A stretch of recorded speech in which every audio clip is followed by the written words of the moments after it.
തൊഴിലുറപ്പ് ജോലിക്കിടെ നിധി ലഭിച്ച തൊഴിലാളികളെ സത്യസന്ധതയ്ക്കുള്ള ഉപഹാരം നൽകി ആദരിച്ചു.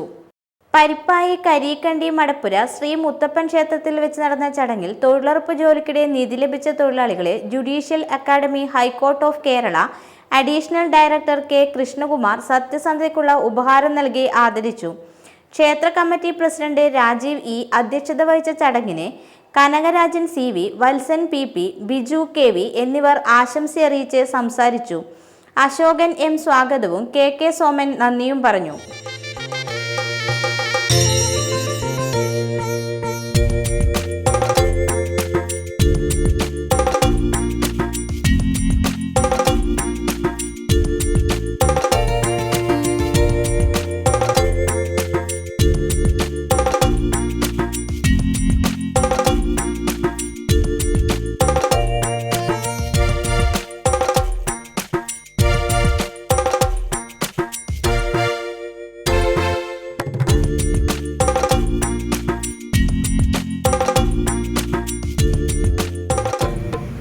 ഈ വഴിക്ക് ഒരുപാട് ധാരാളം പോയിട്ടുണ്ട്.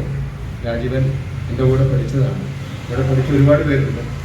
അപ്പം ഇങ്ങനൊരു ഞാൻ യഥാവിധി ഓണത്തിന് ഇങ്ങോട്ട് വരുന്നുണ്ട് എന്നുള്ളത് അറിഞ്ഞുകൊണ്ടാണോ എന്ന് അറിയില്ല. രാജീവ് വിളിച്ചപ്പോൾ ഞാൻ യഥാവിധി ഇവിടെ ഉണ്ട്. ഞാൻ ഇന്ന് എത്തുമെന്ന് പറഞ്ഞിട്ടു. പറയേണ്ടത് ഗ്രാമങ്ങളിൽ സ്വതവേ ഈ സത്യസന്ധതയും നിഷ്കളങ്കതയും കുറേ ഏറെയാണ്. നാട്യപ്രധാനം നഗരം ദരിദ്രം, നാട്ടിൻ പുറം നന്മകളാൽ സമൃദ്ധമാണ്.